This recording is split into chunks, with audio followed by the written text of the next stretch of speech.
Bien, bonsoir à toutes et à tous. Bienvenue pour cette première Agora 2017. On avait expérimenté cette formule l'an dernier. Vous étiez venus nombreux. Apparemment, vous êtes encore plus nombreux ce soir. Donc, on a eu raison de persévérer. Deux petites différences avec l'an dernier. La première, c'est qu'on a retardé nos Agoras. On s'est aperçu l'an dernier qu'à 18h30, le soleil était violent et qu'on avait encore très très chaud. Donc, on les a repoussés à 20h. Le parking ferme à 22h, donc on aura largement terminé. Vous pouvez récupérer vos véhicules si vous êtes garés. Et la deuxième petite modification, on a introduit un thème général pour ces agoras, ce n'est pas tout à fait le cas l'an dernier. Le thème, c'est les rapports de l'esprit et du corps, ou de l'âme et du corps. Donc il y aura 3 agoras. La première de ce soir sera consacrée au dualisme de René Descartes, que je vais traiter, et sur lequel on va échanger largement ensuite. La seconde aura lieu, alors j'attire votre attention, non pas vendredi, mais jeudi prochain, parce que vendredi, il y a le concert des Nuits du Mât, donc il fallait jongler avec toutes nos activités de l'été. Donc ce sera jeudi 27, je vous parlerai de Spinoza, qui est un philosophe pour qui j'ai une grande vénération. Et puis la troisième Agora aura lieu au mois d'août, avec mon ami Jacques Atlan, qui nous parlera des métamorphoses de l'esprit chez Hegel, et puis éventuellement de son propre itinéraire philosophique. Voilà donc le programme.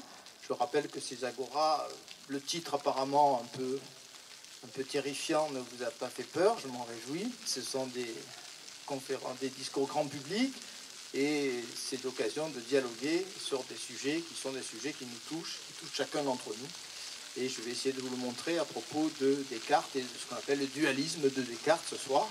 Donc je vais m'exprimer pendant 30-35 minutes. J'essaierai de ne pas dépasser ce temps-là pour qu'on puisse ensuite largement échanger entre nous. Voilà donc ce que je vous propose. Le vin rosé n'a pas été totalement épuisé, donc vous aurez le temps, après mon exposé ou à la fin, d'aller vous rafraîchir. Donc le corps et l'esprit chez Descartes dans le dualisme de René Descartes. Quand on entend le mot dualisme, on est victime de réflexes intellectuels, et c'est très dangereux, les réflexes intellectuels, pas seulement en philosophie, mais en philosophie tout particulièrement. On est victime, je crois, d'un double réflexe. Le premier, c'est qu'on pense immédiatement à l'opposition du corps et de l'esprit. Or, le dualisme a une acception beaucoup plus vaste que cela. C'est une toute petite partie du dualisme que l'opposition du corps et de l'esprit. Et le second réflexe, on associe presque inévitablement le mot dualisme au dualisme de Platon, qui a été le maître, au fond, de cette façon de penser dans l'Antiquité grecque. Dualisme, ça évoque irrésistiblement le dualisme de Platon. Quand je vous disais qu'on commettait une erreur, je veux dire qu'on commet au fond la même erreur sur les deux plans. Le dualisme de Platon, si dualisme il y a chez Platon, c'est un vaste débat, on l'avait un peu abordé l'an dernier, donc je vous renvoie à l'Agora de 2016. Le dualisme de Platon, qui n'est peut-être pas tout à fait un dualisme, mais en tout cas, si dualisme il y a chez Platon, le dualisme de Platon oppose non pas le corps et l'âme, mais le sensible et l'intelligible. C'est assez différent, le sensible et l'intelligible. Donc Platon, qui est l'archétype, considéré comme l'archétype des dualismes, oppose deux mondes, le monde sensible et le monde intelligible. Et ce dualisme de Platon, on l'appelle parfois simplement le platonisme, et on considère que le platonisme, c'est la philosophie de Platon. Les spécialistes sont persuadés que c'est une erreur grave, ça aussi. Le platonisme, ce n'est pas la philosophie de Platon, disent les meilleurs spécialistes, parmi lesquels mon très regretté ami Jean-François Mattei, que vous avez découvert ici à la Garde à plusieurs reprises. Le platonisme, c'est une lecture chrétienne, par les premiers théologiens de Platon, mais c'est sans doute très éloigné de ce qu'était la philosophie de Platon. Donc Platon, il oppose en effet le sensible et l'intelligible. Et on peut se référer ici, c'est un passage incontournable, comme on dirait aujourd'hui, à la fameuse allégorie de la caverne dans la République. Platon, donc, nous présente des hommes qui voient des ombres défiler sur la paroi d'une caverne, qui sont censés, dans ces ombres, représenter ce que nous voyons avec nos 5 sens, le monde qui nous apparaît, le monde sensible, le monde des apparences. Or, ce qu'il est essentiel de remarquer, et on va voir l'énorme différence avec le système de Descartes, c'est que chez Platon, qu'il y ait dualisme ou pas, qu'il y ait platonisme ou pas. Ce qui est certain chez Platon, c'est qu'il existe un lien substantiel, fondamental, entre les deux mondes. Et il suffit pour s'en convaincre de faire attention au vocabulaire même de Platon. Que nous dit Platon? Il nous dit effectivement le monde sensible est l'ombre du monde intelligible. Ben, il y a un lien fondamental entre l'ombre et l'objet dont l'ombre est l'ombre. Que nous dit encore Platon? Ce monde sensible, c'est la copie. C'est la copie imparfaite, mais c'est la copie du monde intelligible. Donc chez Platon, de toute évidence, il y a un lien essentiel entre ces deux degrés de la réalité, celui qui nous est donné par notre sensibilité, par notre corps, et le monde que nous atteignons par la réflexion, l'intelligence, l'analyse, l'intuition, que Platon appelle le monde intelligible. Donc retenez pour l'instant cette idée fondamentale de lien entre les deux mondes. Chez le meilleur disciple de Platon, qui est Aristote, comme chacun sait, on va retrouver ce lien, aussi fort que chez Platon. Chez Aristote, l'âme est le moteur du corps. L'âme, c'est cette partie invisible qui est liée au corps, qui est inséparable du corps, qui meurt, à l'exception d'une petite partie que Aristote appelle l'intellect agent, mais je ne vais pas rentrer dans ces détails compliqués. En tout cas, l'âme est la forme du corps et elle meurt avec ce corps, c'est-à-dire le lien qui unit les deux entités.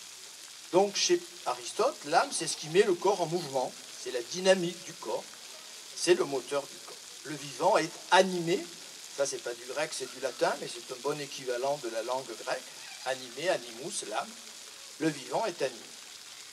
Alors ce que je vais vous montrer, ça sera le cœur de mon exposé, c'est que ce lien substantiel entre les deux mondes, entre le sensible et l'intelligible, donc aussi entre le corps et l'âme, ce lien substantiel, il va être anéanti, le mot n'est pas trop fort, il va être anéanti par le dualisme de Descartes. Descartes, c'est celui qui fait voler en éclats ce lien, qui détruit ce lien, et qui va donc nous présenter une forme de dualisme exacerbé. On n'est pas sûr qu'il y ait un dualisme chez Platon, par contre on est certain qu'il y a un dualisme chez Descartes, même si nous allons le voir, Descartes échoue au fond d'une certaine manière dans la construction de son dualisme. Et nous verrons, ça sera ce que je montrerai en conclusion et qui lancera le débat avec vous, ce que je considère comme les tragiques conclusions de cette rupture du lien, en coupant le lien entre le sensible et l'intelligible, en coupant le lien entre le corps et l'âme. Platon met en place un système qui va avoir des conséquences terribles, et ces conséquences terribles, nous sommes en train de les découvrir, 4 siècles plus tard, avec la biologie en particulier.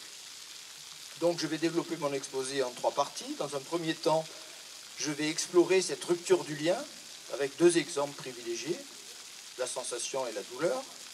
Dans un deuxième temps, je vous montrerai pourquoi Descartes a construit un système dualiste. Il n'était peut-être pas viscéralement dualiste.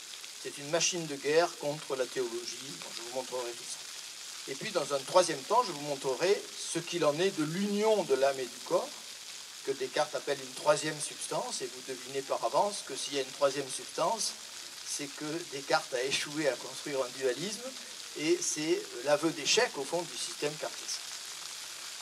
Donc, commençons par envisager cette rupture du lien, cette rupture radicale du lien entre le corps et l'esprit, le corps et l'âme, et donc entre le sensible et l'intelligible, si on veut garder le vocabulaire platonicien. Je vais prendre 2 exemples, des exemples majeurs que vous trouvez partout chez Descartes, l'exemple de la perception, et ensuite on prendra l'exemple de la douleur. 2 exemples majeurs de ressenti, comme on dirait dans notre vocabulaire contemporain. Je commence par la perception.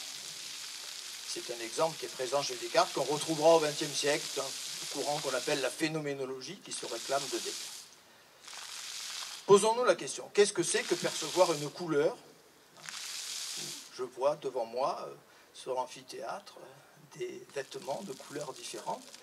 Qu'est-ce que c'est que percevoir une couleur pour Platon?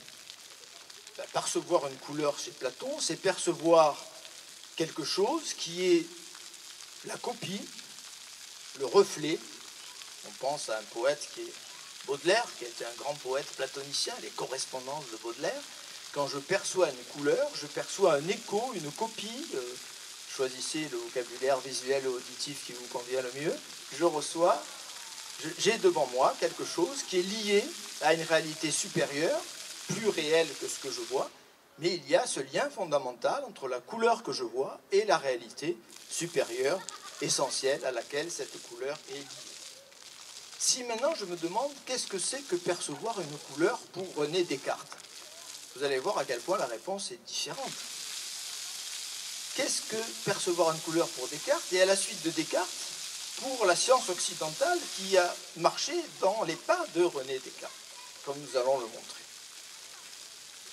Pour Descartes, la seule réalité objective, je vais m'arrêter sur ce terme essentiel, ça n'est pas cette couleur que je vois, qui n'a pas de réalité au fond, qui n'a même aucune réalité.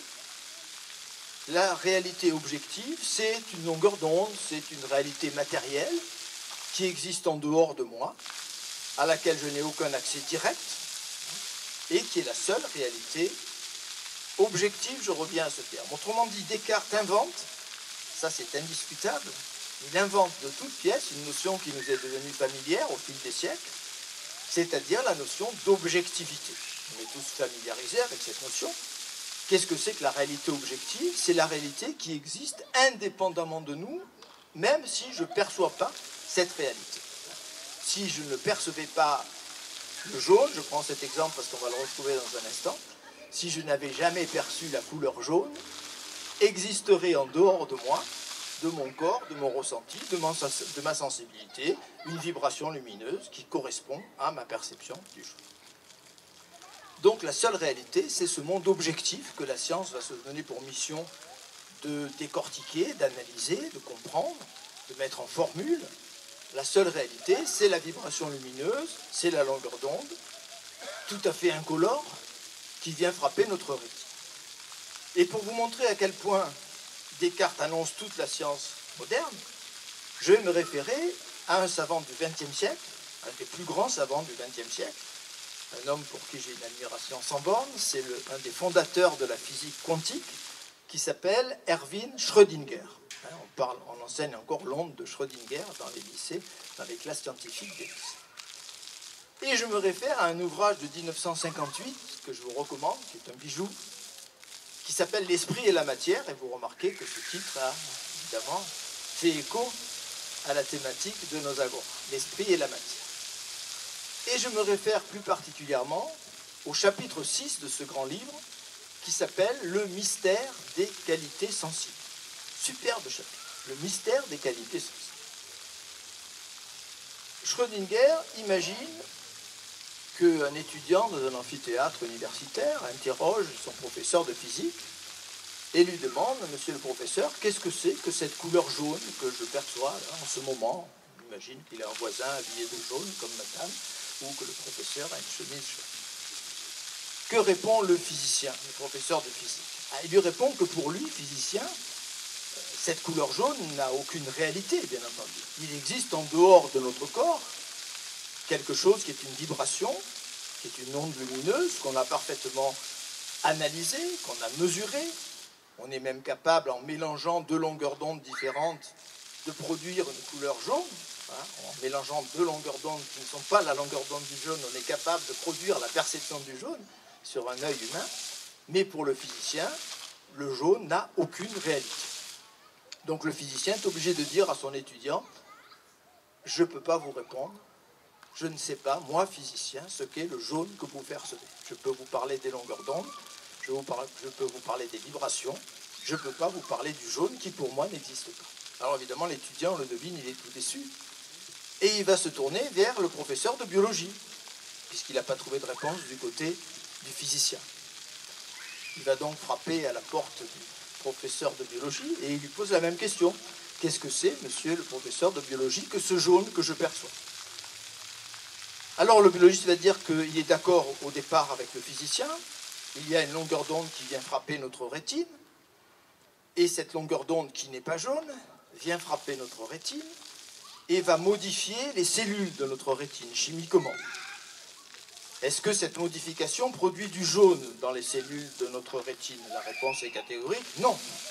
Il n'y a pas le moindre jaune sur les cellules de notre rétine quand nous percevons du jaune. Cette modification chimique va déclencher dans le nerf optique un influx nerveux qui va se propager, synapse en synapse. Et je demande au professeur de biologie, est-ce que cet influx nerveux est jaune? Il éclate de rire, bien entendu. Il n'est pas jaune en aucune façon. Il n'y a pas le moindre jaune dans l'influx nerveux qui se propage entre ma rétine et le cerveau. Cet influx nerveux, il arrive dans le lobe occipital du cerveau, comme chacun sait, c'est le fameux chiasma optique. L'agitation qui vient, l'influx nerveux qui part de la rétine gauche arrive dans le lobe occipital droit, et celle qui part de la rétine droite arrive dans le lobe occipital gauche. Que se passe-t-il? Aujourd'hui, on a des caméras à IRM qui permettent de détecter parfaitement tout ça. Eh bien, cet influx nerveux va provoquer des modifications neuronales. Nos neurones du cerveau vont être transformés par l'influx nerveux. Elles vont être transformées électriquement, chimiquement, physiquement. Et je demande à nouveau à mon professeur de biologie, est-ce qu'il y a du jaune quelque part dans nos neurones? Et il va me répondre, non, bien sûr que non. On n'a jamais trouvé du jaune dans les neurones de notre cerveau. Et donc le biologiste va répondre à son tour, comme l'avait fait le physicien, pour moi, il n'y a pas de jaune. Le jaune n'a pas de réalité. La longueur d'onde n'est pas jaune, les cellules de la rétine ne sont pas jaunes, l'influx nerveux n'est pas jaune, les neurones du lobe occipital du cerveau ne sont pas jaunes. Où est donc le jaune? Alors Schrödinger, en physicien, répond « je n'en sais rien », avec l'humilité qui caractérise les vrais savants. Mais si je reviens maintenant, en faisant un grand bond en avant dans le temps à René Descartes, j'ai une réponse chez Descartes, parce que Descartes n'a pas la pudeur du savant, c'est un philosophe, c'est même un métaphysicien. Que répond Descartes? Il répond « ce jaune est seulement dans la conscience, ce jaune que je perçois, il est purement subjectif ». Deuxième invention de René Descartes, on l'oublie parfois, Descartes a inventé de toutes pièces une notion qui n'existait pas avant lui, qui est la notion d'objectivité, mais il a inventé aussi de toutes pièces une notion qui n'existait pas ou peu avant lui, qui est la notion de subjectivité. Le jaune, c'est un ressenti à l'intérieur de ma conscience, il n'a aucune réalité objective, et voyez comment, depuis Descartes, on associe à ce mot subjectif une notion d'irréalité. C'est même un reproche. Arrête d'être aussi subjective, c'est ce que vous dites à votre épouse régulièrement.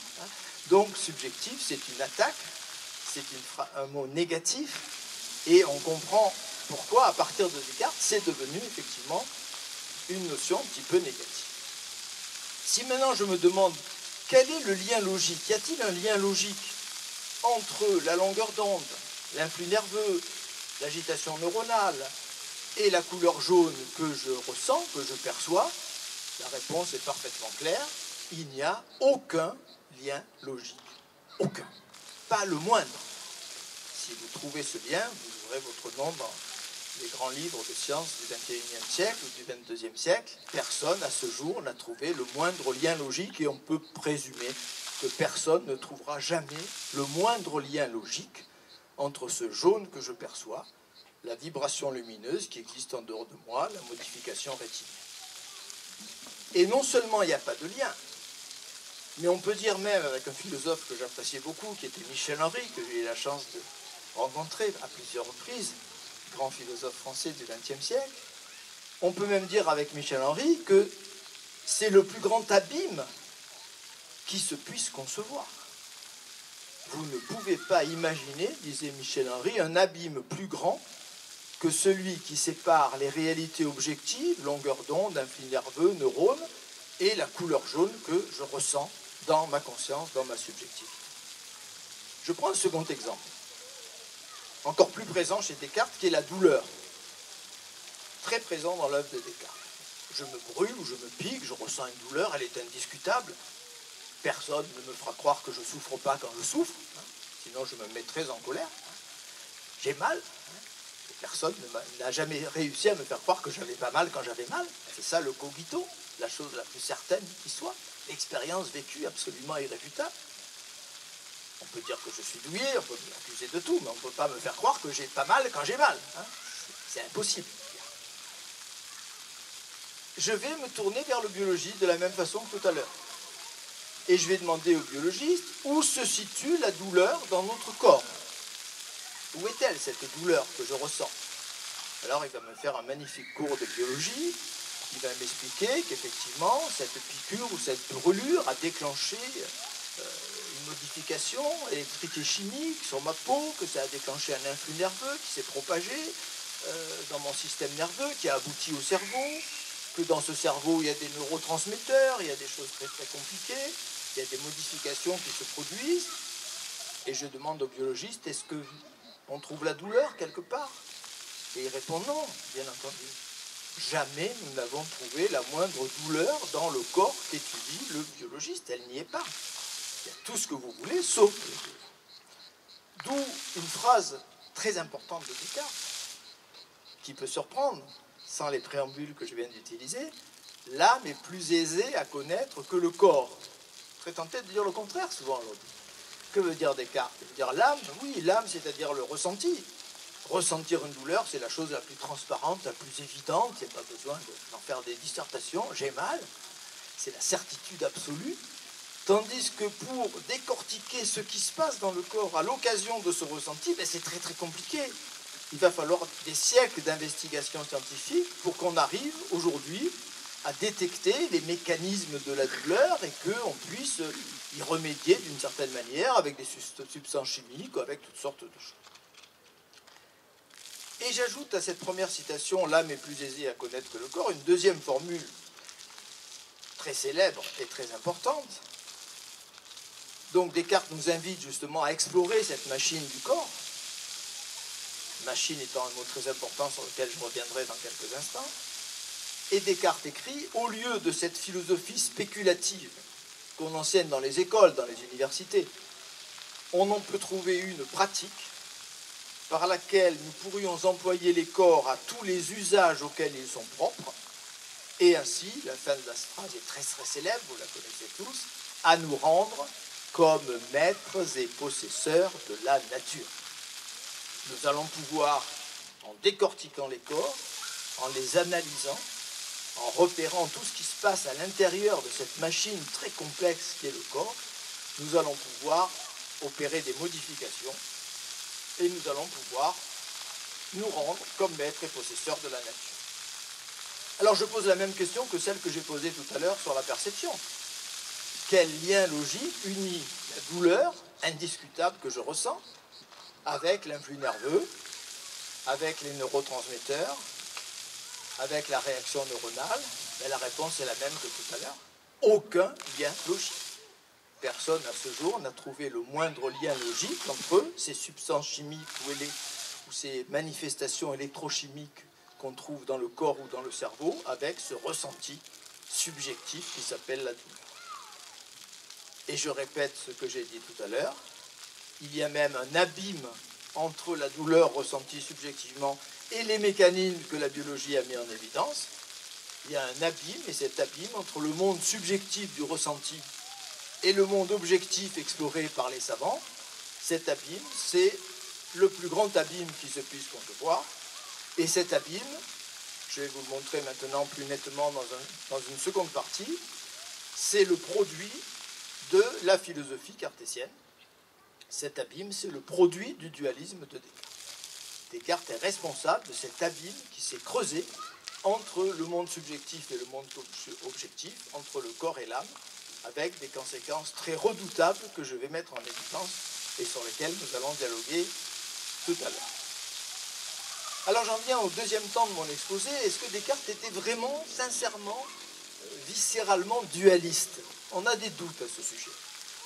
On a des doutes qui viennent du fait qu'il a échoué à construire véritablement un dualisme, je vous le montrerai dans la troisième partie, mais on a surtout des doutes dans le fait que Descartes, au fond, avait un objectif, une ambition, qui est parfaitement claire. Le grand historien de la philosophie, dont seuls les gens de ma génération se souviennent encore, qui était professeur à Vincennes, qui s'appelait François Châtelet, qui a écrit une admirable histoire de la philosophie, François Châtelet avait une jolie formule, il disait « Descartes est l'administrateur de la physique galiléenne ». Très jolie formule et très pertinente formule. L'administrateur de la physique galiléenne. Que se passe-t-il en effet? En 1633, c'est une date que vous connaissez tous par cœur, en tout cas, il faut la connaître si vous voulez aller à Question pour un champion, en 1633 se tient le procès de Galilée devant le tribunal de l'Inquisition. Galilée est traîné devant le tribunal de l'Inquisition. Il est obligé, comme chacun le sait, de renier ses découvertes. Et il serait sorti du tribunal en disant « Et pour si mauvais, hein, et pourtant elle tourne, malgré ce que vous m'avez fait dire, pour éviter d'être brûlé vif. » Il faut se rappeler quand même que 33 ans avant, à peine 33 ans avant, un certain Giordano Bruno avait été brûlé vif à Florence parce qu'il avait dit que le monde était infini. Hein, il fallait faire attention à ce qu'on disait à l'époque. Donc que se passe-t-il en 1633? Descartes apprend, il est au tout début de son parcours de philosophe, il est informé, comme le sont les gens, pas par le journal télévisé, mais avec un certain temps de décalage, il est avisé du procès de Galilée, et durant la nuit qui suit l'information qui lui est donnée, il va faire 3 rêves qui l'ont marqué pour toute sa vie. 3 rêves décisifs. Pendant cette nuit, qui suit le moment où il a appris le procès de Galilée, il entend la voix de Dieu. Très intéressant ça. Un rationaliste qui entend la voix de Dieu, vous voyez. Peut-être pas si rationaliste que ça, notre ami. Hein. Peut-être un peu de mystique chez M. Descartes. Hein, l'esprit cartésien. Bon, il faut s'interroger.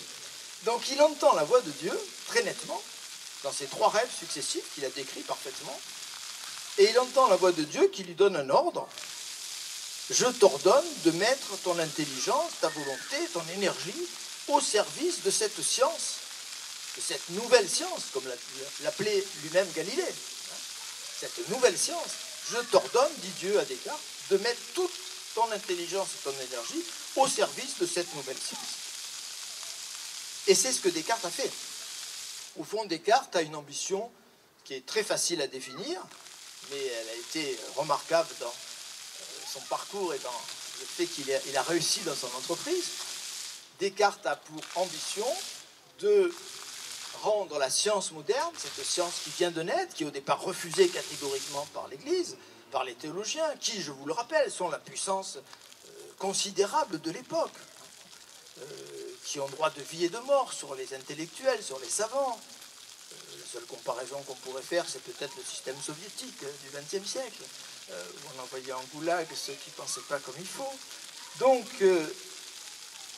Descartes s'est donné pour ambition de rendre cette science acceptable, pas plus, mais c'est déjà énorme, acceptable, tolérable par les théologiens. À partir de Descartes, effectivement, l'Église a beaucoup de réticences, elle en aura jusqu'au XIXe siècle. Hein. On se souvient le refus de Darwin, par exemple, par l'Église catholique, qui a d'ailleurs, petite parenthèse que j'ouvre quand même, qui me fait toujours plaisir quand je l'évoque, il faut savoir qu'il a fallu 50 ans à l'Église catholique pour avouer qu'elle s'était trompée sur Darwin et pour accepter finalement les découvertes de Darwin. Par contre, l'Église catholique n'a toujours pas fait pénitence pour avoir traîné Galilée devant le tribunal de l'Inquisition. C'est assez troublant. 50 ans pour se rendre compte que c'est pas bien ce qu'on avait fait à Darwin, ou ce qu'on avait subir aux théories de Darwin. 4 siècles pour Galilée et c'est toujours pas entièrement réglé. Bien, je referme la parenthèse. Donc il faut remarquer, on l'oublie trop souvent, parce que je vais être un peu sévère maintenant avec Descartes et j'ai commencé à l'être, que Descartes a remarquablement réussi dans son entreprise.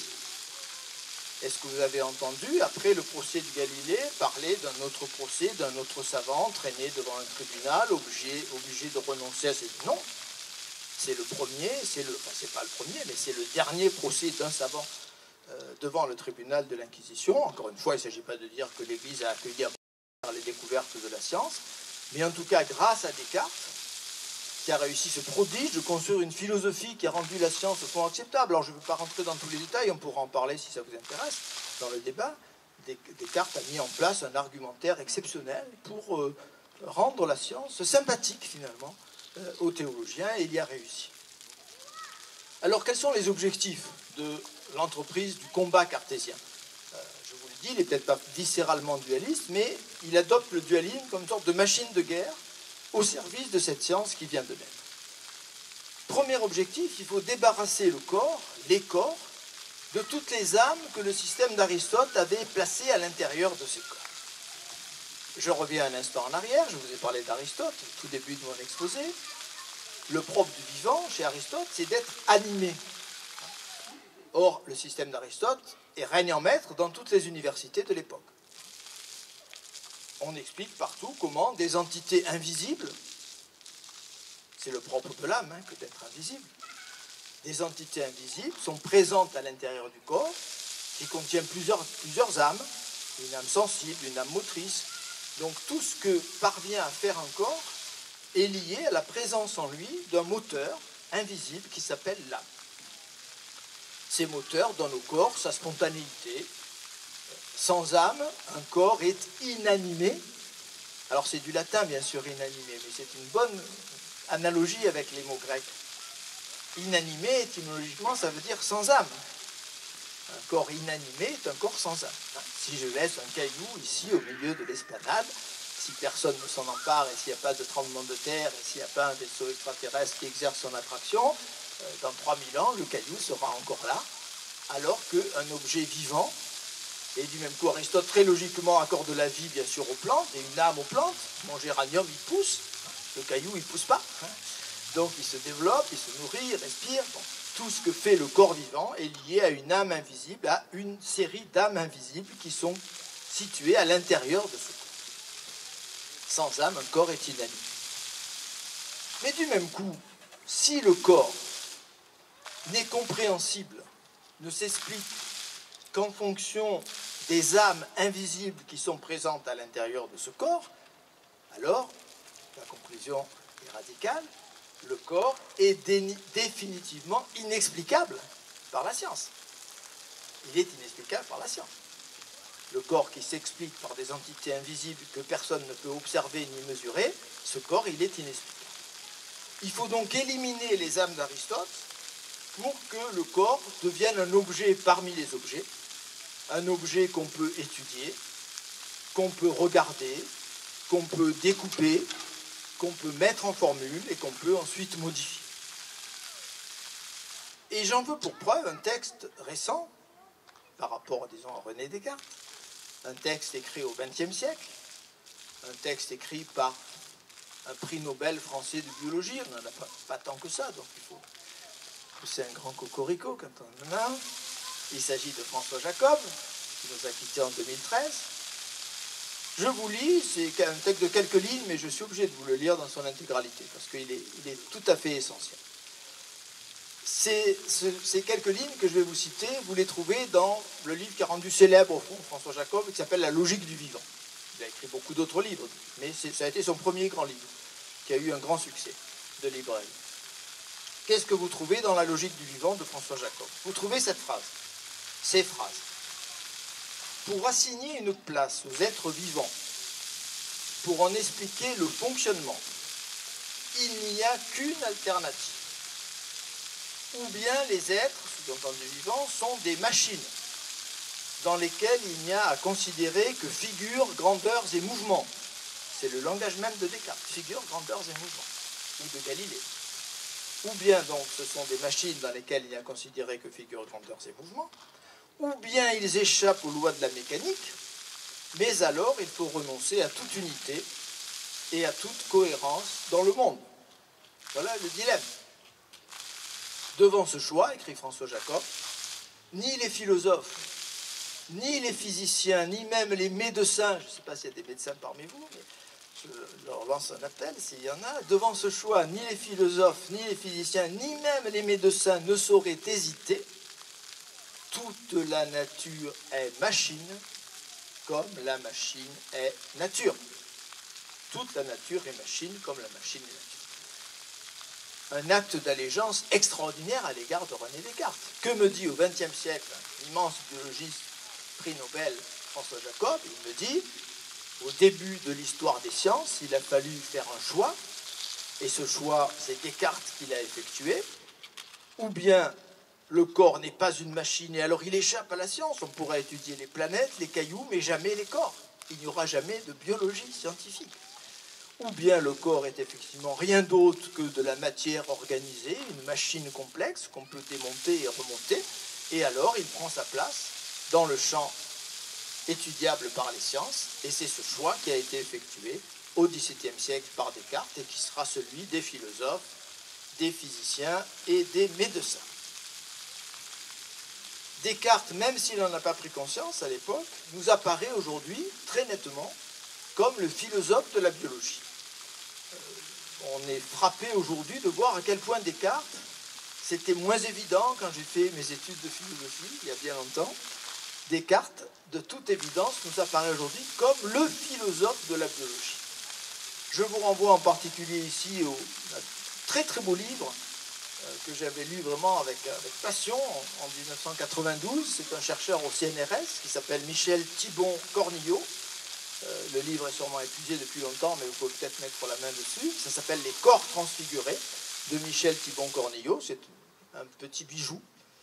Dans ce livre, j'en résume très rapidement les thèses, Michel Thibon-Cornillo montre que c'est Descartes qui a donné son rythme et sa logique à toute la biologie qui a suivi. Par exemple, les règles de la méthode de Descartes, que vous trouvez dans le discours de la méthode, l'analyse et la synthèse, je découpe et ensuite je reconstruis, ce sont les règles mêmes qu'ont suivi nos biologistes depuis des siècles. Qu'ont-ils fait? Ils ont découpé la machine du corps. Donc on a eu d'abord au XVIIe, XVIIIe siècle une biologie des tissus, et puis je découpe le tissu, je l'analyse, et dans ce tissu, qu'est-ce que je découvre? Des organes au départ, je vais trop vite. Au début, une biologie des organes. Et puis, dans ces organes, je les analyse, et je découvre des tissus, le tissu musculaire, le tissu nerveux. Je découpe les tissus, et je découvre des cellules. J'ouvre la cellule, et je découvre le noyau de la cellule. Et j'ouvre le noyau de la cellule, je découvre l'ADN, je découvre les gènes. Donc on est arrivé au plus petit élément du découpage, et on est aujourd'hui déjà, vous le savez comme moi, même si ça peut nous inquiéter, au stade de la synthèse, c'est-à-dire que ces briques du vivant que sont les gènes, on peut les combiner de façon nouvelle, et on peut fabriquer dans nos laboratoires des animaux que la nature n'avait jamais fait surgir. Dans nos laboratoires, on fabrique des poules écailles, on fabrique des moutons chèvres, et certainement des hommes singes, mais ça, on ne nous le dit pas, on l'apprendra un peu plus tard, mais ça serait bien pratique pour descendre les poubelles. Donc, les règles de la méthode de Descartes sont exactement les règles qu'ont suivi les biologistes. Le réductionnisme de Descartes, c'est la voie qu'ont suivi nos biologistes. Réduire le corps à une simple machine, décider qu'il n'y a rien d'autre qu'une machine complexe que je peux analyser, découper et ensuite remonter, c'est le pari qu'ont fait tous les biologistes depuis 4 siècles. Et enfin, le volontarisme technicien de Descartes, ça sera celui des biotechnologies. Je vous montrerai tout à l'heure, en conclusion, que le transhumanisme, dont on parle beaucoup, on y a consacré un café philo, auquel bon nombre d'entre vous ont assisté, le transhumanisme qui rêve de remodeler l'homme et de le refabriquer, eh bien, il plonge ses racines indiscutablement dans le dualisme de Descartes. Donc, premier objectif, effectivement, débarrasser le corps de toutes les âmes qu'Aristote avait insérées dans ce corps. Deuxièmement, faire du mécanisme le mode d'approche unique de la réalité objective. Ce mécanisme, ça vient de machine, bien sûr, hein, donc les termes sont parfaitement clairs. Cette philosophie, on l'appelle le mécanisme, elle consiste à penser que les réalités qui nous entourent sont toutes des machines, et que ces machines obéissent aux lois de la causalité, et qu'on peut repérer les relations mathématiques et mesurables entre les éléments de ces machines. Pour que le mécanisme surgisse, il a fallu beaucoup de conditions. Il a fallu d'abord des conditions négatives. Il a fallu faire reculer les vieilles croyances, les vieilles superstitions. Il a fallu débarrasser la nature de tout ce qu'elle avait de mystérieux, de sacré, de mystique. Donc une sorte de grande réduction. Je rappelle qu'avant Descartes et tout au long du Moyen-Âge, le corps était un microcosme, que le corps avait une dimension de sacralité, d'où l'interdiction évidemment des autopsies et du découpage du corps. On sait que Rabelais allait faucher des cadavres à Montpellier la nuit pour faire des études. C'était strictement interdit, on risquait la mort en faisant cela. Donc il a fallu des conditions négatives pour que le mécanisme puisse se développer. Mais il a fallu aussi des conditions positives. Il a fallu que les techniques se développent. En particulier, on pourrait en parler assez longuement, il faut savoir qu'au XVIIe siècle, on a produit les automates les plus extraordinaires qu'on puisse imaginer. Il a fallu attendre l'informatique, les puces électroniques, pour qu'on fasse mieux que les mécaniciens. Il y a des automates tellement extraordinaires au XVIIe siècle qu'aujourd'hui, on n'a pas encore compris leur fonctionnement. Pour certains d'entre eux, on n'ose pas les ouvrir, on les casserait. Donc, on n'a pas tout à fait compris le fonctionnement. Les mécaniciens du XVIIe ont créé des automates absolument prodigieux. Et ça sert de modèle, au fond, à Descartes. Ça lui permet de débarrasser, on retrouve notre idée d'âme. Supposons qu'on fabrique, et on le faisait au XVIIe siècle, un automate qui joue du violon. Je n'ai pas besoin de l'âme pour expliquer ça. Quand un violoniste, comme c'est le cas dans nos fabuleuses nuits du mât, joue du violon, on peut penser qu'il décide de jouer du violon pour nous faire plaisir, ou pour toucher un cachet, mais enfin ça, je laisse ça de côté, disons pour nous faire plaisir, et donc il a une intention. L'automate n'a pas pour intention de me réjouir les oreilles. C'est une pure machine qui est programmée pour effectuer des gestes qui ont été prévus par le programmeur. Donc, je n'ai pas besoin de la moindre âme. On va dire quand même, jouer du violon, c'est forcément quelque chose qui relève d'une intention et d'un esprit. Pas du tout. Une machine peut jouer au violon comme elle peut jouer aux échecs, comme elle peut faire quantité de choses. Si je m'arrête sur la phrase de Galilée, si souvent citée, la nature est écrite en langage mathématique. Qu'est-ce qu'on découvre? On découvre que cette phrase est beaucoup plus étonnante que ce qu'on en dit bien souvent. Galilée ne dit pas on peut traduire la nature en formule. Il dit la nature est écrite. Elle est mathématique, elle est numérique. C'est pas moi qui la traduis en formule. Elle est numérique en son essence même. Et ce qui est passionnant dans cette phrase, c'est que Galilée dit la nature. Toute la nature. Non pas seulement les planètes que Galilée a étudiées, la Lune, les croissants de Vénus par exemple, qu'il avait mis en évidence avec sa lunette astronomique, pas seulement les boulets de canon dont il avait étudié les trajectoires pendant une bonne partie de sa vie, non, toute la nature, donc la vie, mais Galilée n'a pas vraiment perçu la révolution qu'il était en train d'opérer. C'est Descartes qui a compris cela. On pourrait dire que Descartes a mieux compris la révolution galiléenne que Galilée lui-même. Descartes mesure mieux que Galilée les implications de la révolution galiléenne. J'en arrive à une phrase que vous trouvez dans les Principes de la philosophie.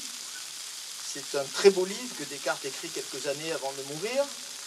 C'est un résumé de sa philosophie, de toute sa philosophie. Et on a cette phrase qui est souvent citée. Lorsqu'une montre marque les heures par le moyen des roues dont elle est faite, ce n'est pas nos montres actuelles, c'est les montres mécaniques. Lorsqu'une montre marque les heures par le moyen des roues dont elle est faite, cela ne lui est pas moins naturel qu'il ne l'est à un arbre, né de telle ou telle graine, de produire tel ou tel fruit.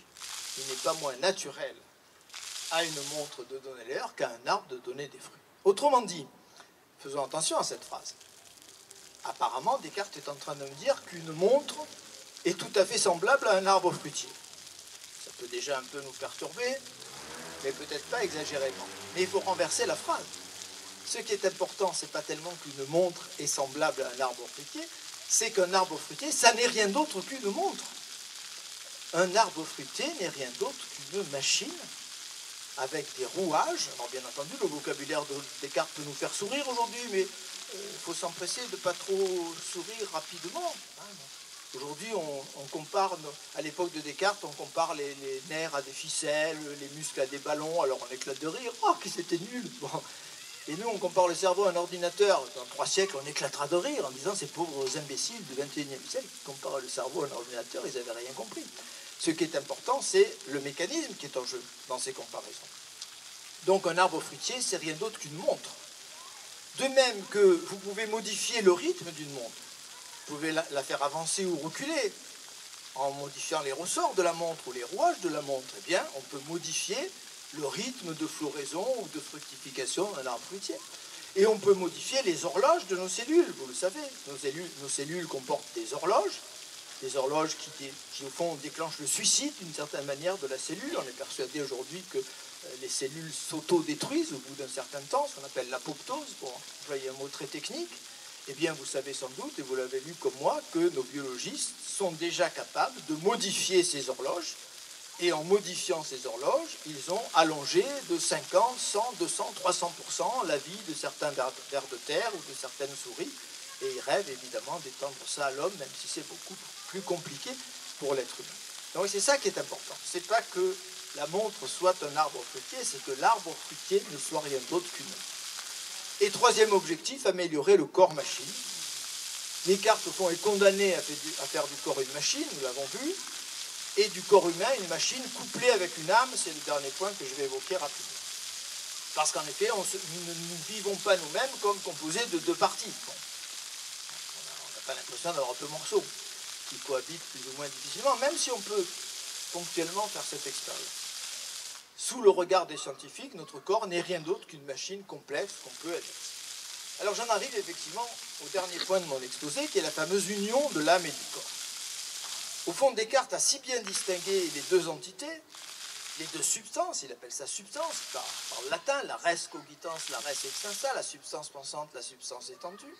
Il les a si bien distinguées qu'il se retrouve dans le plus grand embarras quand il s'agit de penser l'être humain. Au fond, on a l'impression, quand on lit Descartes, que tout irait beaucoup mieux si l'homme n'existait pas. L'homme est un peu de trop. Si nous étions de purs esprits en train de regarder la nature et de la mettre en équation, ce serait parfait. Mais il y a un être biscornu dans le monde, un seul, parce que Descartes, logiquement, il ne faut pas lui en vouloir de priver les animaux d'âme, hein, sinon il serait du côté d'Aristote. Bon, il ne peut pas donner une âme aux animaux, parce que donner une âme aux animaux, ce serait leur donner la liberté, donc la responsabilité. Ça veut dire qu'il faudrait faire un procès au pitbull qui m'arrache le mollet, et puis il faudrait se demander si les animaux vont à la droite de Dieu après leur mort, on ne s'en sort pas, et tout ça. Non, non, donc les animaux sont des machines, et rien que des machines, et nous sommes des machines avec à l'intérieur une âme qui est unie mystérieusement à cette machine. L'âme n'est pas dans le corps comme un pilote en son navire, effectivement. Et c'est ça tout le problème. Donc l'homme, c'est la seule créature qui est dotée d'une âme, et cette âme, elle forme une troisième substance, c'est Descartes qui emploie cette formule, hein, c'est pas moi. Elle forme une troisième substance. Cette union de l'âme et du corps, c'est comme une troisième substance. Et cette expression, vous le remarquez comme moi, elle marque la faillite du dualisme de Descartes. Que vient faire la troisième substance dans un système dualiste? Il faudrait parler de trialisme, mais le mot n'existe pas, sinon dans les films pornographiques, et vous devinez de quoi il s'agit. Donc, que vient faire la troisième substance dans un système dualiste? Rien. Descartes aimait beaucoup les princesses et les reines. Vous savez peut-être qu'il est mort de sa rencontre avec Christine de Suède. Il a rejoint Christine de Suède en Suède, et ça a causé sa mort. Il est mort de la chaleur de Christine et du froid de la Suède, et donc on a ramené son corps en France. Voilà. Avant la rencontre avec Christine de Suède, il avait rencontré une autre grande dame qui était la princesse Élisabeth de Bohême, femme remarquable, hyper intelligente. Et il y a une magnifique correspondance que vous trouvez en collection Garnier-Flammarion entre Élisabeth et Descartes. Et Élisabeth lui écrit une superbe lettre. Elle dit: Monsieur Descartes, j'ai bien compris ce que vous appelez le sujet, la pensée, la conscience, pas de problème. Je comprends ce que vous appelez le corps-machine, c'est une idée nouvelle, mais j'arrive à comprendre ce que vous voulez. Mais qu'est-ce que vous appelez, monsieur Descartes, l'union de l'âme et du corps? Et Descartes lui fait une superbe réponse, mais qui est en même temps un aveu d'échec. Il lui dit: princesse, si vous voulez comprendre l'union de l'âme et du corps, allez vous promener dans la forêt, sautez, dansez, et vous comprenez. Autrement dit, il la renvoie au vécu, il la renvoie au ressenti. L'union de l'âme et du corps est incompréhensible. Définitivement incompréhensible. Mais alors, si l'homme est cette union de l'âme et du corps, l'homme est lui aussi incompréhensible. Cet homme que toute la philosophie depuis l'Antiquité s'était donné pour mission de comprendre. On dit souvent, et c'est assez juste, que la seule question de la philosophie depuis 2500 ans, c'est qu'est-ce que l'homme? Et ça n'est pas faux. Eh bien, avec Descartes, cette question disparaît du champ de la philosophie. L'homme est incompréhensible. L'homme doit se lancer avec toute son énergie dans l'investigation de la nature et des corps, mais il demeurera éternellement un mystère pour lui-même. Alors j'en viens très rapidement, et je vais aller très vite, parce que c'est là-dessus que je voudrais qu'on échange, mais on échangera aussi surtout ce que vous voulez développer. Je vais évoquer très rapidement 3 conséquences tragiques du dualisme de René Descartes. Je vais les énumérer simplement et on va les reprendre dans notre débat. Première conséquence, si expliquer quelque chose dans science objective qui est née à l'époque de Galilée et de Descartes. S'y expliquer, c'est établir des relations mathématiques entre des entités observables. C'est ça comprendre et expliquer. C'est ça expliquer. S'il en est ainsi, l'âme ou l'esprit, comme vous voudrez, je n'ai pas fait la différence entre les deux dans mon exposé pour simplifier les choses, l'âme ou l'esprit n'étant ni observable, ni quantifiable, l'âme ou l'esprit échappe définitivement à toute tentative d'explication rationnelle. Un objet entre guillemets, parce que ce n'est pas un objet, mais une entité qui n'est ni observable ni mesurable, n'entrera jamais dans le champ d'investigation de la science. Donc, à la suite de Descartes, quel est notre choix? Soit on nie carrément l'existence de cette âme, puisqu'elle est invisible et inobservable, on dira qu'elle n'existe pas. On cite parfois la phrase, je ne sais pas si elle est véridique, je n'ai jamais vérifié, il y a tellement de phrases fausses qui se traînent, mais probablement véridique, de Claude Bernard, qui disait au XIXe siècle, je n'ai jamais trouvé l'âme au bout de mon scalpel. Bon. C'est une phrase qui peut nous choquer, mais qui est en même temps d'une banalité consternante. Ce qui vraiment nous aurait étonné, c'est que Claude Bernard nous dise, moi, j'ai trouvé l'âme au bout de mon scalpel, elle est dans le lobe occipital gauche. Là, on aurait hurlé de rire. Bon. Bien sûr que l'âme, si elle existe, est inobservable et que jamais on la trouvera, même avec une caméra IRM, même avec tous les instruments les plus sophistiqués. Elle échappe définitivement à l'investigation des savants. Donc, soit on renonce à expliquer l'âme, soit on nie son existence. L'homme se réduit à être cet homme neuronal, cher à Jean-Pierre Changeux. Donc Descartes nous met devant ce dilemme un peu tragique. Deuxièmement, deuxième conséquence, si le corps n'est rien d'autre qu'une machine parmi les machines, alors ce corps, on va pouvoir le modifier, on va pouvoir chercher à l'améliorer, on va pouvoir chercher à le reprogrammer. On le considère comme une machine imparfaite, comme toutes les machines que nous construisons. Et donc, le projet du transhumanisme, auquel j'ai déjà consacré quelques conférences, ce projet du transhumanisme, il est en germe, je n'ai aucun doute à ce sujet, et je ne suis pas le seul, il est en germe dans le système dualiste de René Descartes. C'est Descartes qui met en route, sans le vouloir et sans le savoir, qui ouvre un chemin qui conduit aujourd'hui à ces dérives inquiétantes du transhumanisme qui veut reprogrammer carrément l'être humain. Et troisièmement, et c'est peut-être le plus inquiétant, si l'âme est indépendante du corps, si le corps et l'âme sont vraiment ces deux entités séparées, totalement hétérogènes, il n'y a aucun risque à modifier le corps-machine. Je peux modifier le corps-machine tant que je voudrais, je ne touche pas à l'âme qui est indépendante de ce corps-machine. Donc le dualisme cartésien, il ôte toute culpabilité aux apprentis sorciers de la biologie. Il dispense de tout principe de précaution ceux qui ont pour ambition de modifier par exemple le génome humain, et ça sera le sujet d'un de nos cafés philo en 2017-2018. Au fond, modifier la machine du corps, ça ne touche pas à l'âme, et donc on peut y aller tranquillement, tant qu'on voudra. Les deux entités étant séparées, il n'y a pas d'inquiétude à avoir, puisqu'il n'y aura pas de conséquences sur l'âme séparée de ce corps. Alors qu'entre toutes ces dérives, il existe évidemment des remparts. L'un de ces remparts, je l'évoquerai la semaine prochaine, c'est la philosophie, la superbe philosophie de Spinoza, mais ce n'est pas le sujet de ce soir. Donc, j'ai simplement voulu vous montrer ce qu'il en était du dualisme cartésien, comment il a été construit et mis en place, et quelles sont les conséquences qui nous apparaissent aujourd'hui assez inquiétantes de cette vision des choses, pour que nous puissions en débattre largement. Donc j'ai essayé de vous montrer que nous sommes au cœur de l'actualité, comme nous l'avons fait l'an dernier. Nous ne sommes pas dans un sujet qui intéresse seulement les agrégés de philosophie. Nous sommes dans un vrai sujet de société qui nous intéresse, qui intéresse chacun d'entre nous, parce qu'on est en train de s'attaquer à la machine du corps. On est en train de modifier cette machine du corps, et nous avons raison d'ouvrir les yeux et d'ouvrir nos esprits à tous les dangers qui se profilent. Un grand merci pour votre attention, et j'espère que maintenant nous allons pouvoir largement échanger. Alors il y a un micro baladeur. Michel Voyer se fera un plaisir de vous tendre ce micro pour que vous puissiez réagir, contester, compléter. La parole est à vous, c'est évidemment le moment le plus important de notre soirée, qui ne mériterait pas le nom d'Agora s'il en était autrement. Ceux qui ont bu du rosé doivent être particulièrement à l'aise pour prendre la parole.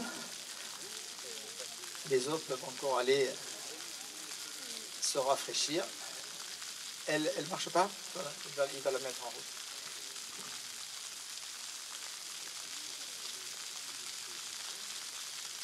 La parole est à vous, n'hésitez pas. C'est la première question qui sera plus difficile, donc on passe directement à la seconde.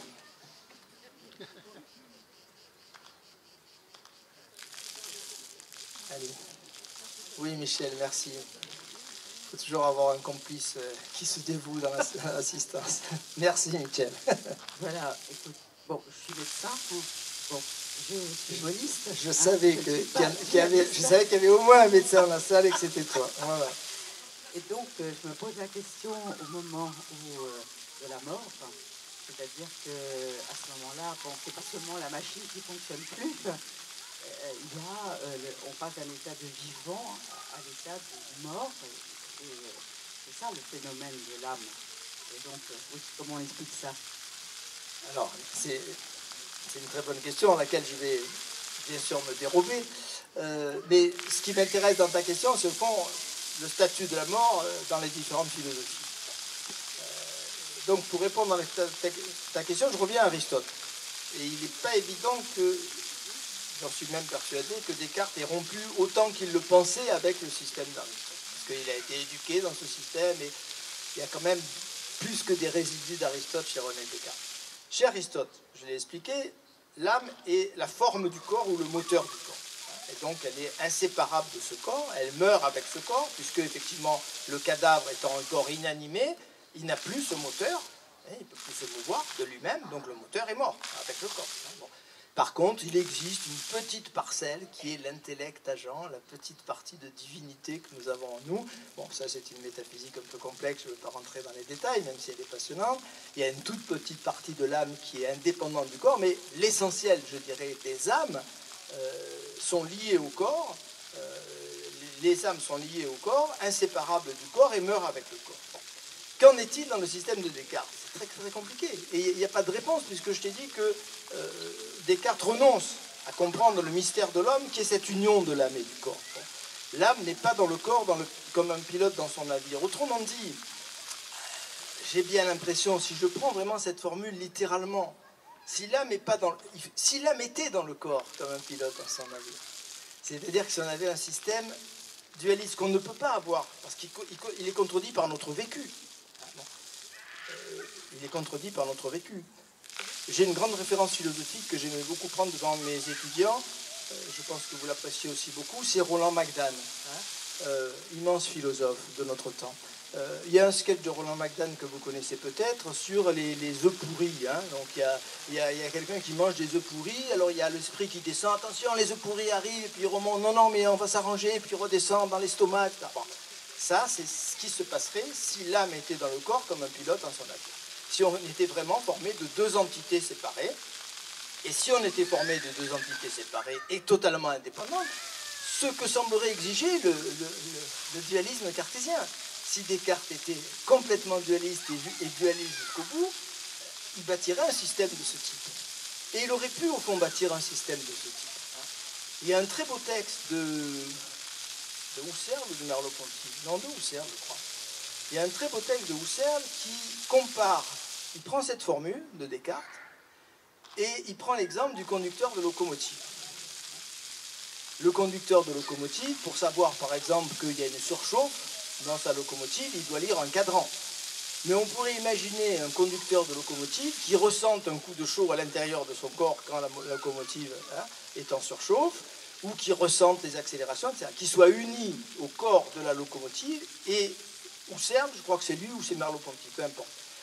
L'un de ces philosophes se dit, est-ce que cette âme-là, elle serait comparable à l'âme d'un homme?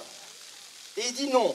Il dit non parce que pour qu'elle soit vraiment comparable, il faudrait que ce soit dans la réciprocité. C'est-à-dire qu'il faudrait que tout ce qui se passe dans la machine est un écho dans l'esprit du conducteur de la locomotive, mais qu'inversement, ce qui se passe dans le conducteur, et aujourd'hui on n'en est pas loin avec des systèmes très compliqués comme en place, il faudrait que le pilote puisse faire accélérer la locomotive Et à l'époque où ce texte est écrit, les philosophes n'osent pas développer une théorie de ce genre. Donc la question que tu poses, elle est tout à fait essentielle, effectivement.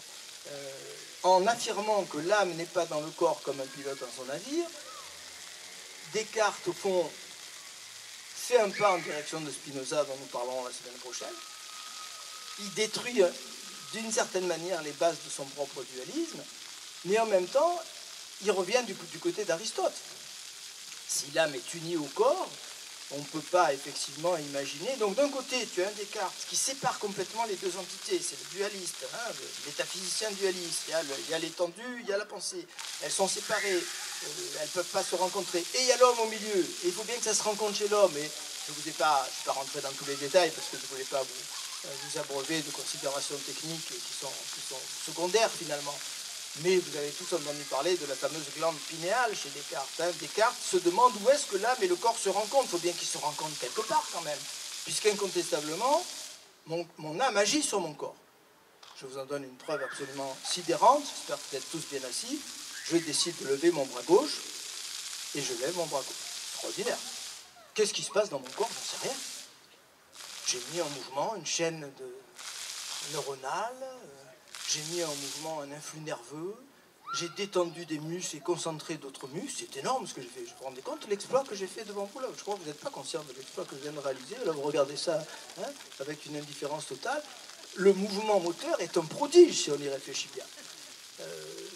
J'ai lu il y a quelques années un livre d'un biologiste contemporain qui dialogue un petit peu avec Descartes et qui se demande à un moment donné, qui interroge effectivement, qui interroge la motricité.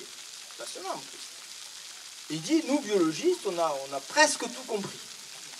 On a presque tout compris.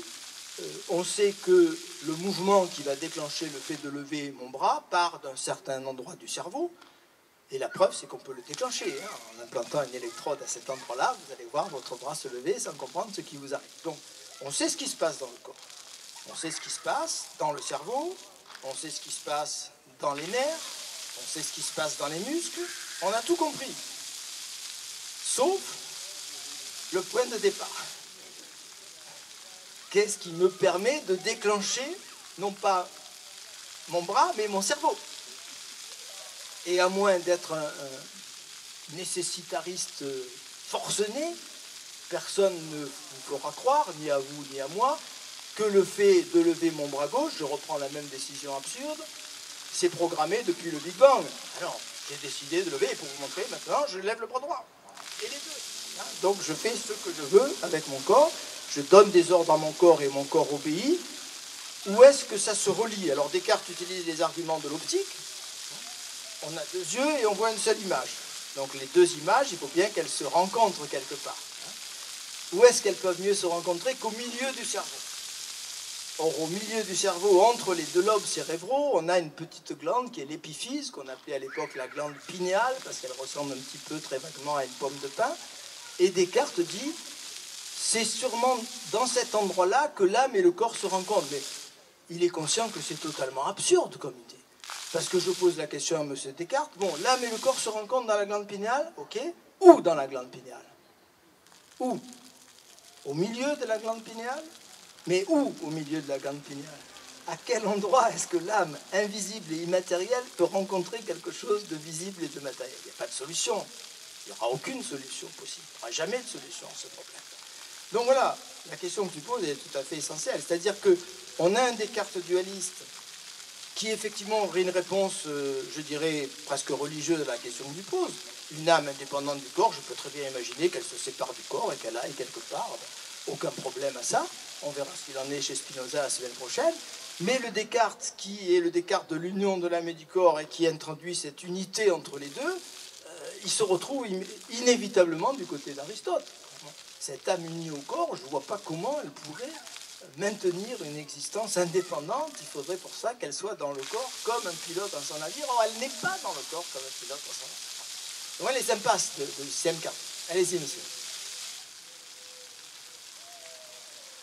Mais c'est une question majeure, effectivement, celle-là. Parce que c'est la question qu'on se pose, effectivement, à propos de l'âme ou de l'esprit. On ne peut pas ne pas la poser. Donc, on est d'accord, le système cartésien, on part d'un postulat et on nie l'existence de l'âme. Non, on nie pas l'existence de l'âme. Et on part du postulat qu'elle n'existe pas, qu'elle n'a pas de relation. Non, ça c'est une conséquence. Je ne crois pas aborder ça. Si vous voulez, l'idée est cartésienne. C'est que il faut permettre à la science d'explorer le corps. C'est pour ça qu'on dit aujourd'hui, on considère aujourd'hui que Descartes, il était complètement conscient lui-même de ça, hein, que c'est le philosophe du corps et c'est le philosophe de la biologie. Et c'est vrai qu'il a beaucoup parlé du corps. Hein. La 6e partie du discours de la méthode, elle est entièrement consacrée au corps. Hein. Descartes n'a pas employé l'expression animaux-machines. Hein. C'est Malebranche, son disciple, mais l'idée, elle est présente chez Descartes, et elle est logique. Il ne faut pas en vouloir à Descartes. L'âme étant la liberté en nous ou l'esprit en nous, je ne peux pas l'accorder aux animaux, c'est pas possible. Donc il reste que la machine, hein, puisqu'il y a le corps et l'esprit, il y a l'esprit pur et la machine du corps. Quand j'enlève l'esprit, il reste la machine du corps, simplement. Donc il ne dit pas que la machine, au contraire, il vous renvoie, alors c'est là une autre dimension que je n'ai pas du tout évoquée ce soir, parce que c'est peut-être la belle dimension de la pensée cartésienne. Je vous disais tout à l'heure, Descartes, c'est le philosophe qui a inventé, mais vraiment inventé, hein, il faut en être très conscient de ça, c'est tout à fait essentiel, la notion de subjectivité et la notion d'objectivité. D'accord ? Je vous ai surtout parlé de la notion d'objectivité ce soir, presque uniquement. Je vous ai montré comment Descartes invente, au fond, l'univers objectif. Galilée l'avait précédé, bien sûr, hein, mais il marche la main dans la main avec Galilée là-dessus. Donc, il découvre ce monde objectif, ce monde qui existe sans nous, indépendamment de nous, qui ressemble absolument pas, et c'est là qu'il est très différent de Platon, qui ressemble absolument pas au monde que vous percevez et que vous ressentez. Il n'y a pas d'abîme plus profond entre la couleur jaune et la longueur d'onde du jaune, ou entre la douleur et ce qui se passe dans votre système nerveux. C'est un abîme. Il n'y a aucun lien logique entre les deux. Schrödinger le répète au XXe siècle. Donc, effectivement, le cartésianisme, c'est aussi l'invention de la subjectivité. Donc, c'est toute la dimension du je pense, du cogito, hein, de l'intuition intérieure. Alors là, Descartes n'est pas totalement novateur. Les spécialistes, si vous livrez les bouquins d'histoire de la philo, on vous dit qu'il a un prédécesseur, qui l'a précédé de 10 siècles pratiquement, qui est Saint-Augustin. C'est vrai qu'il y a chez Saint-Augustin, dans les confessions de Saint-Augustin en particulier, des textes qui sont très très proches de ce que dit Descartes sur la perception du temps, sur le ressenti, sur la vie intérieure. Et alors ce qui est très surprenant chez Descartes, c'est que le même Descartes qui vous dit qu'au fond il n'y a de vérité que dans le monde objectif, c'est à partir de Descartes qu'on a vidé, qu'on a évacué la liberté de tous les univers, sauf de l'univers du monde objectif. Vérité, ça veut dire pour nous vérité scientifique. La vérité, c'est ce qu'il y a dans les livres de physique, de biologie, d'astronomie, c'est ça la vérité. Ailleurs, il n'y a pas de vérité. Il y a des valeurs, il y a des croyances. Bon. Donc, le même Descartes, qui est responsable de cette vision nouvelle, en harmonie avec Galilée, c'est aussi celui qui vous dit qu'il n'y a pas plus certain que le monde subjectif. Je reprends l'exemple de la perception. Vous êtes dans le désert, vous voyez des palmiers et un point d'eau. On vous explique que vous êtes victime d'un mirage, qu'il n'y a pas de palmiers et qu'il n'y a pas de point d'eau. Si vous êtes un petit peu docile et un petit peu ouvert, vous l'accepterez. Mais personne ne va vous dire que vous n'avez pas vu de palmiers et de point d'eau. Vous allez vous mettre en colère. J'ai vu des palmiers et j'ai vu un point d'eau. C'est une expérience irréfutable. Donc l'expérience subjective, c'est ça qui est très étonnant chez Descartes, c'est en même temps l'expérience la plus indubitable.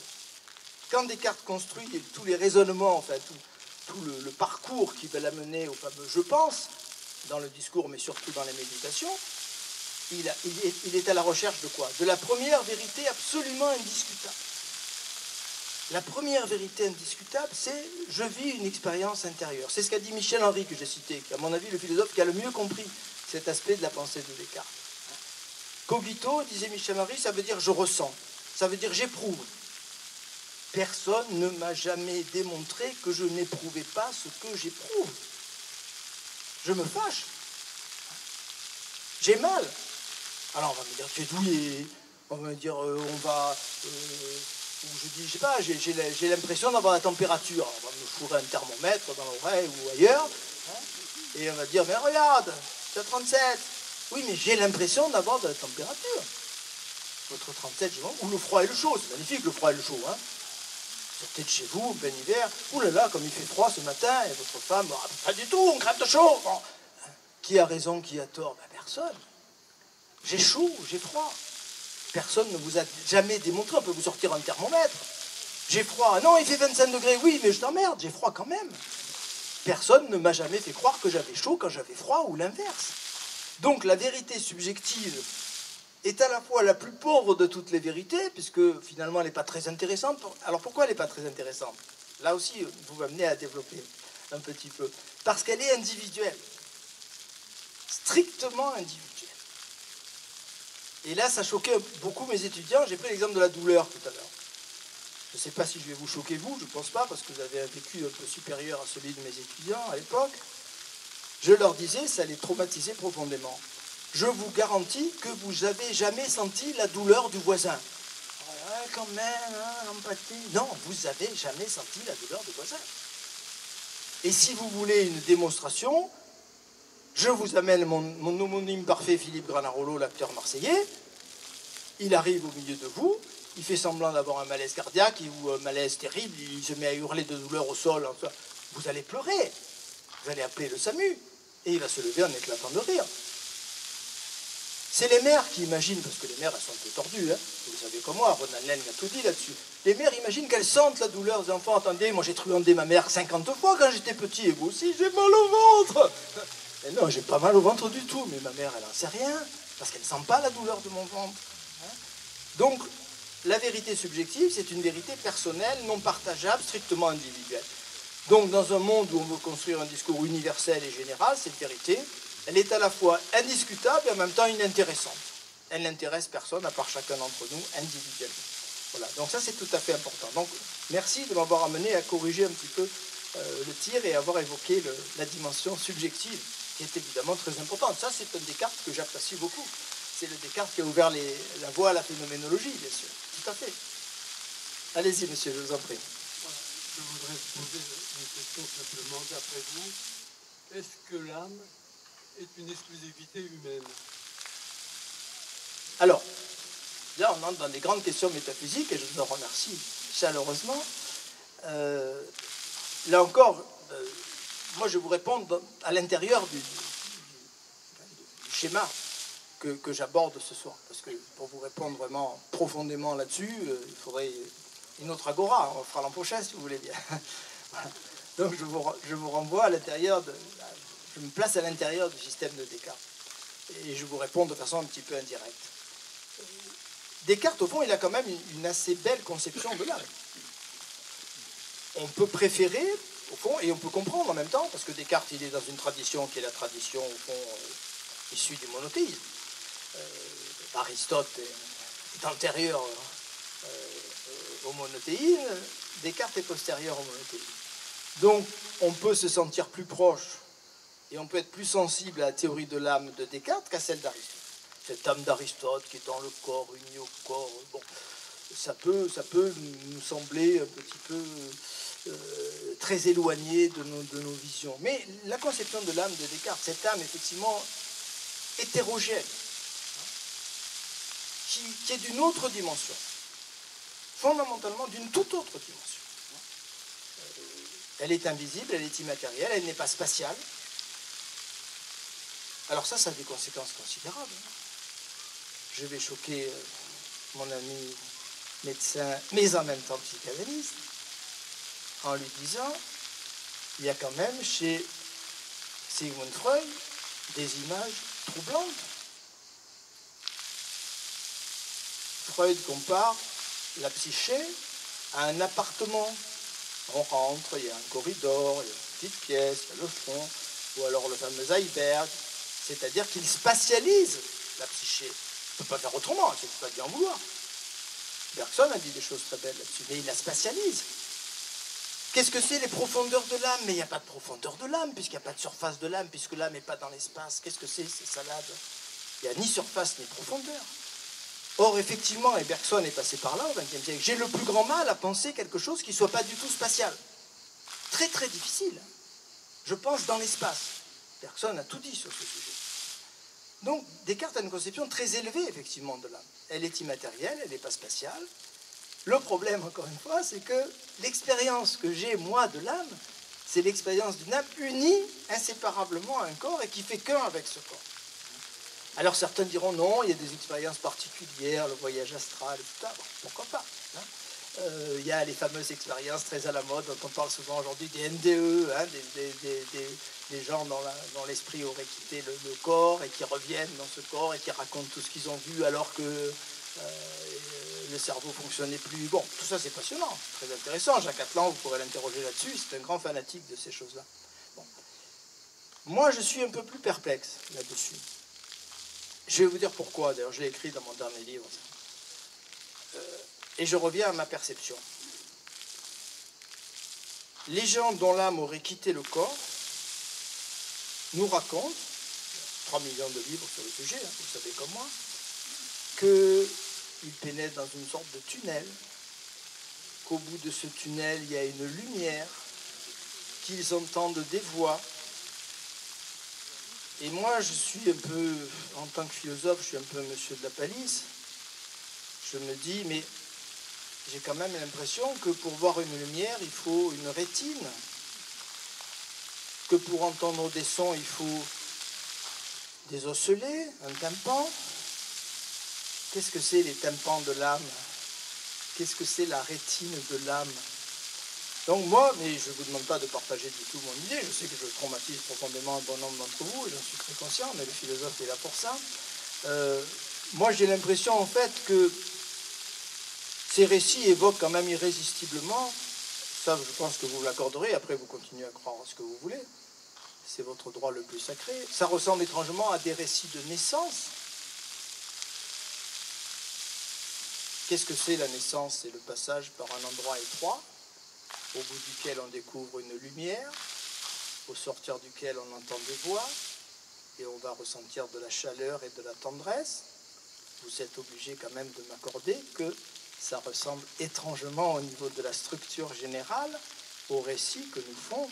Et on a démontré aux États-Unis dans les années 70 avec le fameux caisson que dans certaines conditions, chacun d'entre nous, nous sommes capables de revivre pratiquement les conditions de notre venue au monde et de notre naissance. Donc c'est une expérience universelle. On est tous sortis du ventre d'une mère.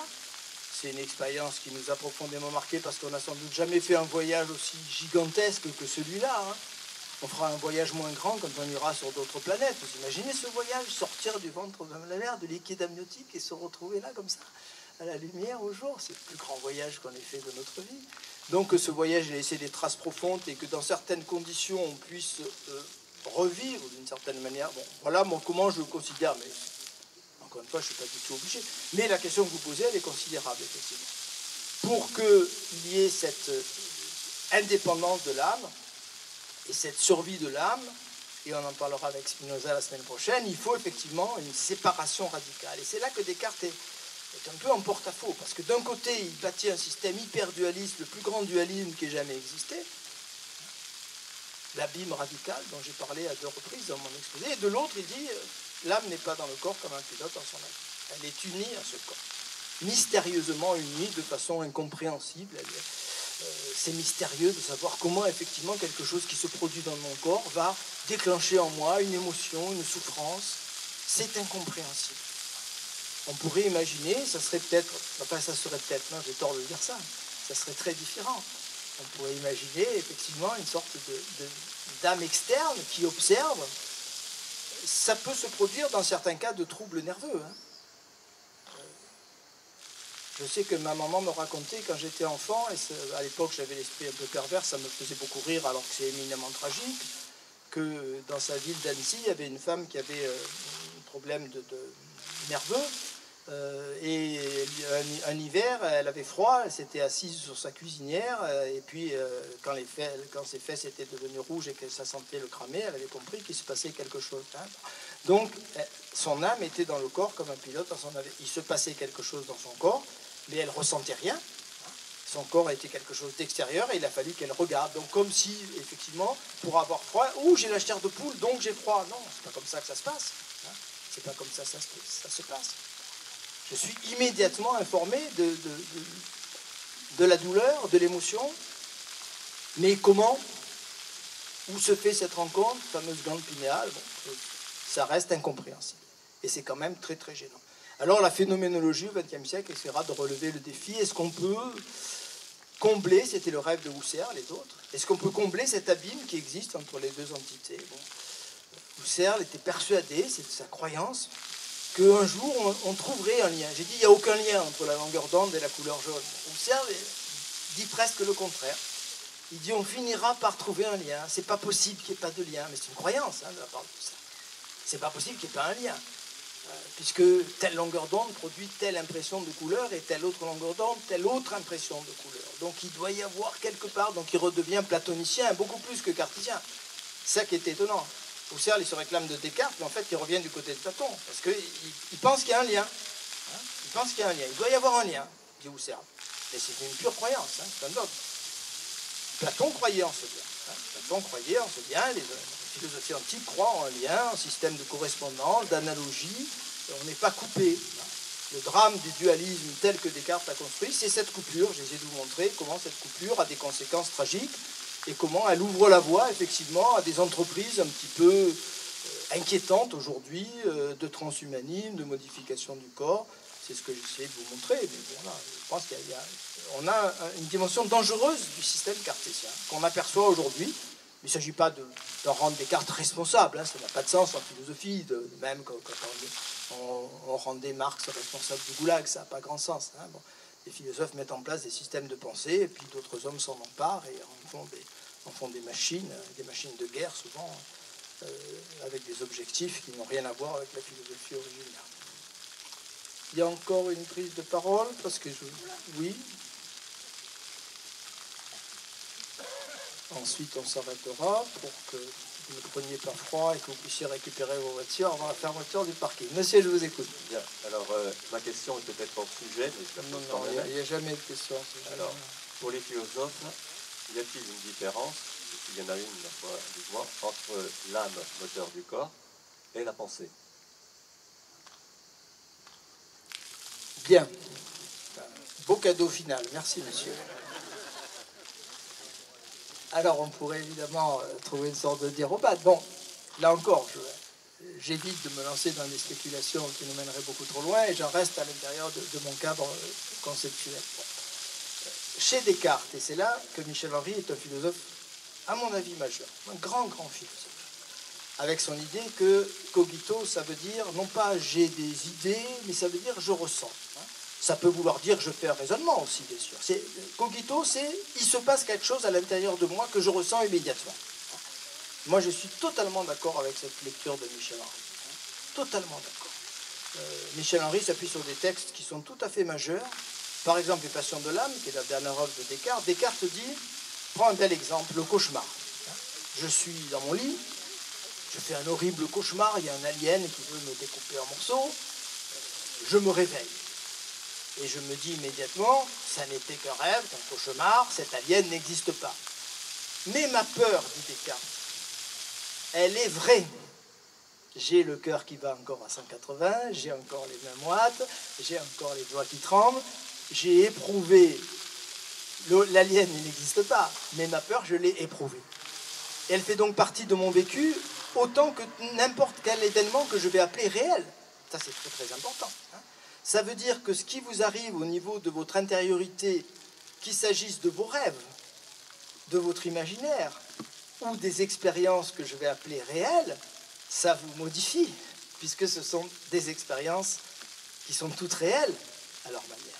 Je ne vis que des expériences réelles. Ce serait quoi une expérience irréelle? C'est une expérience que je vivrais sans la vivre. Donc tout ce qui m'arrive se passe à l'intérieur de moi. Et la phrase qui donne le plus raison à Michel Henry, elle est dans ces fameux principes de la philosophie que j'ai cités.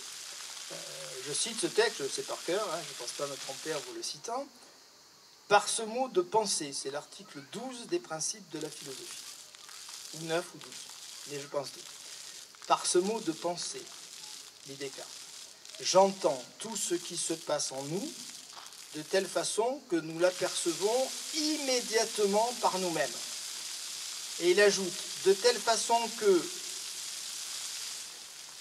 voir, sentir, imaginer, non, il ne dit pas ça, il dit voir, entendre, imaginer, mais aussi sentir, est la même chose que penser. J'ai froid, c'est une pensée. C'est un ressenti. C'est un ressenti transparent.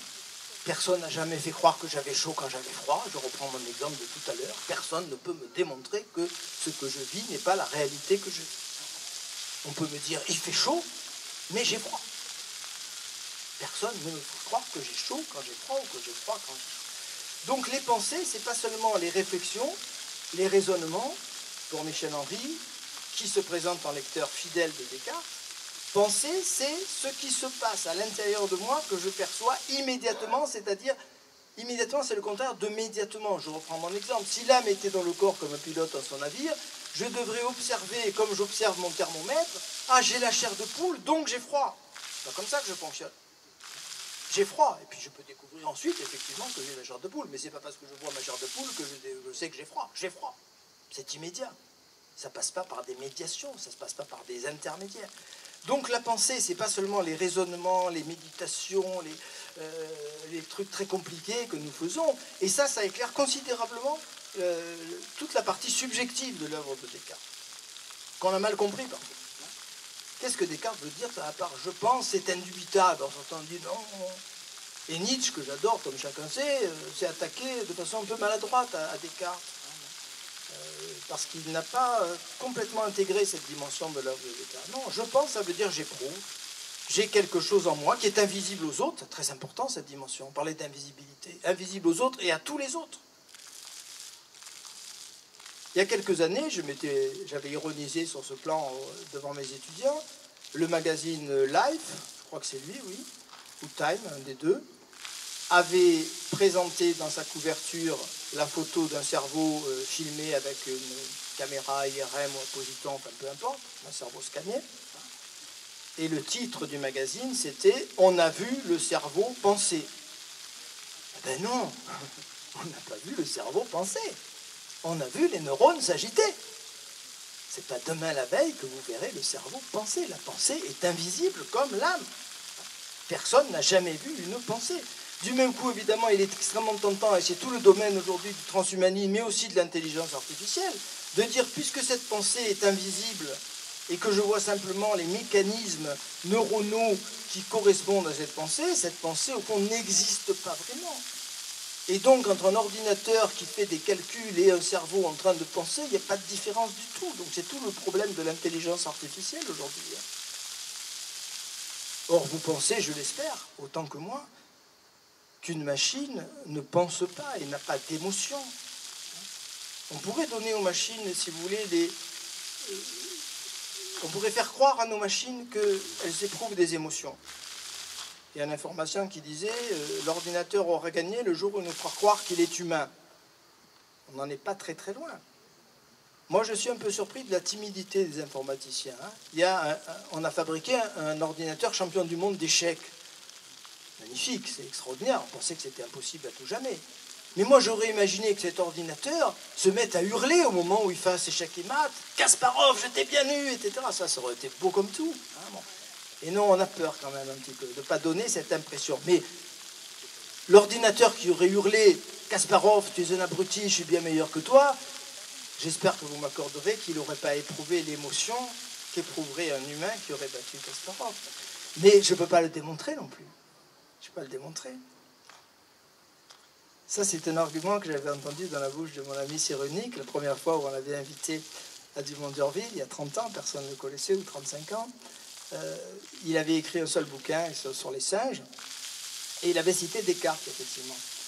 Et ça m'avait un petit peu troublé, parce que le discours de Cyrulnik, je le résume en 2 mots, était le suivant.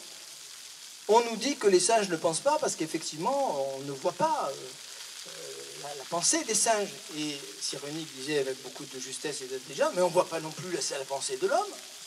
Personne n'a jamais vu la pensée de l'homme. On voit les résultats de ce qu'on considère être la pensée de l'homme. Donc la pensée, je pense répondre quand même, j'espère répondre quand même à votre question, elle est subjective, c'est-à-dire invisible, c'est-à-dire individuelle, c'est-à-dire inaccessible de l'extérieur. Alors c'est à la fois inquiétant, et vous avez un disciple de Descartes au XXe siècle que j'aime beaucoup, qui est le psychiatre Ronald Lang, qui a beaucoup travaillé sur cette question. C'est un peu inquiétant de penser que j'accède pas à ce qui se passe dans la tête de l'autre. C'est un peu inquiétant. Hein. Aujourd'hui, c'est très à la mode des suicides des couples qui sont ensemble depuis 50 ans. Hein. Vous avez tous entendu parler de ça, il y en a plein autour de vous. Hein. Le matin, la femme se réveille. Pendant 50 ans, elle a dit à son mec, tu es le plus beau, tu es l'homme de ma vie. Et le matin de la 50e année, elle lui dit, mais c'est le mec le plus nul que j'ai jamais vu. J'ai jamais vu un type aussi con que toi. Quand est-ce qu'elle a dit la vérité? Pendant 50 ans ou le matin de la 50e? Ben, j'en sais rien. Hein. Qui le sait? C'est très inquiétant de ne pas avoir accès, effectivement. Mais en même temps, c'est une protection fabuleuse. C'est ce qui fait de moi un individu. Vous imaginez un peu si tout le monde avait accès à votre intériorité? Je passe dans la rue, vous dites, il ressemble à rien celui-là. Ben, c'est bagarre générale, immédiate. Bon. Donc cette pensée invisible et personnelle, elle fait de nous des individus, il faut y être attaché, même si elle a des aspects un petit peu inquiétants. Ben, merci à tous, en tout cas, pour vos questions, pour ce débat, et on se retrouve pour Spinoza jeudi prochain, ça sera un autre univers. Merci à tous.